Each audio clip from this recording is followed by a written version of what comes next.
In the early 20th century, a curious intersection emerged between Hindu nationalist figures in India and the Zionist movement in Palestine.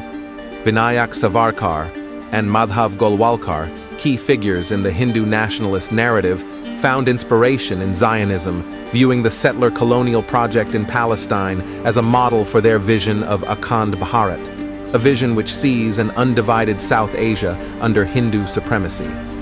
This ideological connection persists within influential Hindu nationalist institutions, notably within Modi's ruling BJP. This ideological thread subtly weaves through India's domestic policies, shapes its foreign engagements, and resonates in regions where the BJP holds sway.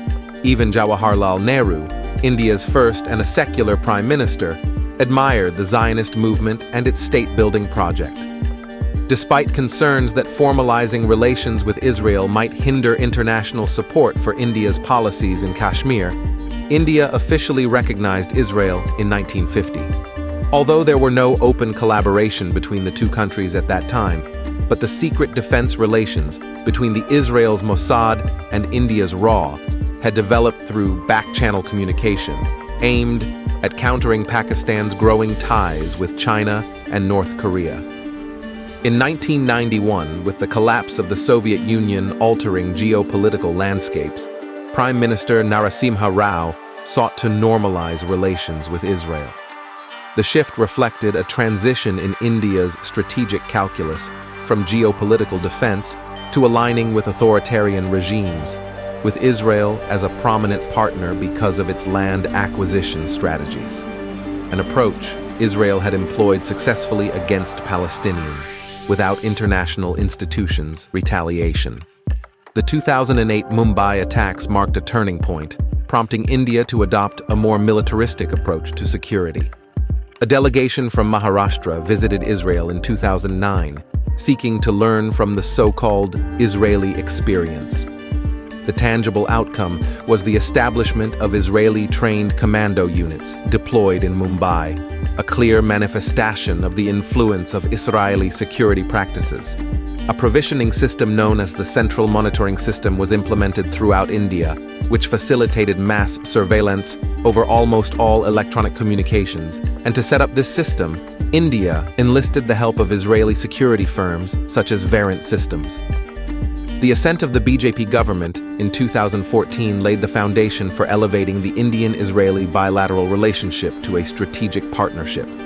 Israel emerged as a key player in Modi's flagship Make in India campaign, particularly in the production of missiles and drones.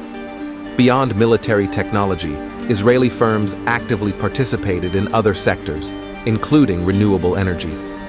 This partnership extended to economic investments, exemplified by the Adani Group's acquisition of the Haifa port for $1.2 billion in 2023, a move celebrated as part of a broader effort to strengthen ties.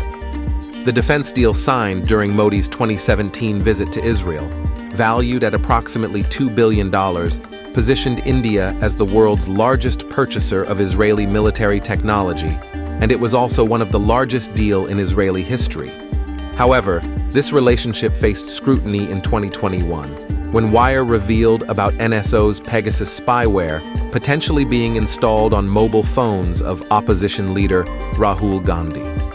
A New York Times report from January 2022 revealed that Pegasus was a central part of the India-Israel 2017 deal, although the Modi government denies it ever purchased Pegasus. But after accessing important documents, the Organized Crime and Corruption Reporting Project confirmed that India had bought the hardware from NSO that matches the description of equipment used elsewhere to deploy the company's flagship Pegasus software. Fueled by the repressive strategies of Israel, the BJP adopted similar measures to suppress dissent within India. A digital army of troll accounts aligned with the BJP's interests emerged, drawing parallels with Israel's strategies against BDS.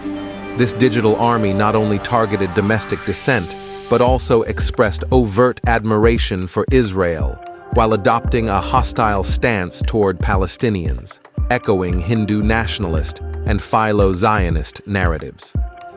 Israel's position on India's revocation of Articles 370 and 35A mirrored its own rhetoric, justifying the oppression of Palestinians.